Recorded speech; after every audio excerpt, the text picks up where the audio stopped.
அனைவருக்கும் வணக்கம். இப்போ நீ 2 மாதத்துக்கு நல்லா வெயில் இருக்குங்க. நம்ம வெயிலில் வெளியில் போய் வந்தாலோ வீட்டில் இருந்தாலோ நம்ம குடிக்க வேண்டிய பானங்களில் மோர் ஒன்று, சரிங்களா? நம்ம முக்கியமாக கஞ்சி, அதாவது சோறு வடித்த கஞ்சி.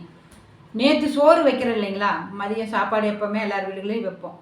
அந்த சாப்பாடு கொஞ்சம் தண்ணியை நிறையா ஊற்றி கஞ்சியாக வடித்து அந்த கஞ்சியை எடுத்து ஒரு பாத்திரத்துலேனா மண் பாத்திரத்தில் வைக்கிறது நல்ல சிறப்பானதுங்க. மண் பாத்திரத்தில் அந்த வடித்த கஞ்சியை ஊற்றி வச்சு, சரிங்களா, நீங்கள் காலையில் எழுந்தவுடன் பல் துளக்கி காபி டீக்கு பதிலாக இந்த கஞ்சியை குடித்து பார்த்தீங்கன்னா என்ன அமிர்தமாக இருக்குன்னு தெரியுங்களா? ஒன்றும் சொல்லவே வேண்டாங்க. குடிச்சிங்கன்னா குடலில் உள்ள புண், அதாவது அல்சர்னு சொல்லுவோம் இல்லைங்களா, குடல் புண், நம்ம வாய்ப்புண், இதில் குடலில் புண் ஆனாதான் வாயிலையும் அப்படியே புளியாக அப்படியே சிகப்பாக வாய்ப்புண் வரும். ஒன்றுமே சாப்பிட முடியாது, காரமாக சாப்பிட முடியாது, அந்த மாதிரிலாம் இருக்குங்க.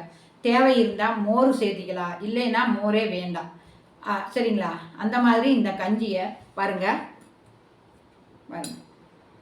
நேற்று சோறு வடித்த கஞ்சி பார்த்துக்குங்க. அதில் நைட்டே உப்பு, கல்லுப்பு தான் போடணும்.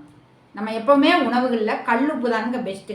கல்லுப்பு நம்ம கொஞ்சமாக போட்டு அதை நல்லா மூடி வச்சிடணும். மண் பாத்திரம் முக்கியம். அப்படி இல்லைங்க, எங்கள் வீட்டில் மண் பாத்திரம் இல்லை அப்படின்னா அலுமினியத்தில் வைக்காதீங்க, ஸ்டீல் பாத்திரமாவது ஊற்றி வைங்க.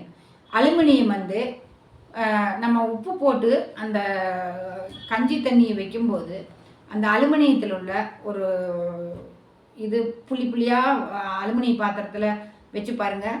குழம்பு வச்ச சட்டியில் பாருங்கள், புளியாக இருக்கும். அது மாதிரி அலுமினிய பாத்திரம் தவிர்த்திடலாம். ஸ்டீல் பாத்திரத்தில் இல்லைன்னா மண் பாத்திரத்தில் வைக்கிறது நல்லதுங்க. அந்த மாதிரி வச்சுட்டு காலையில் குடிக்கலாம்.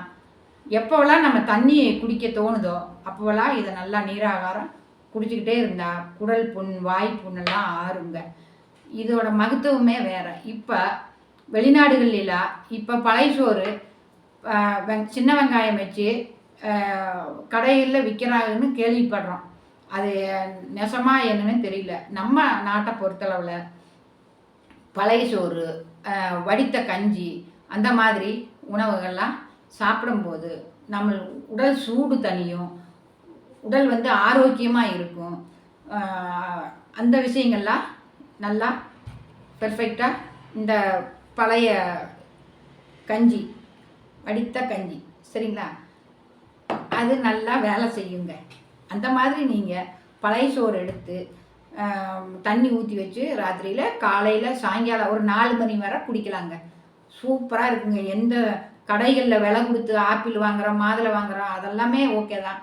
இந்த அதுலாம் இல்லாத சத்து இந்த வடித்த கஞ்சியில், பழைய சோத்து கஞ்சியில் இருக்குதுங்க, சரிங்களா? அந்த மாதிரி குடித்து வந்தால் நம் உடல் ஆரோக்கியமாக இருக்க நம் நலம் நம் கையில். நன்றி.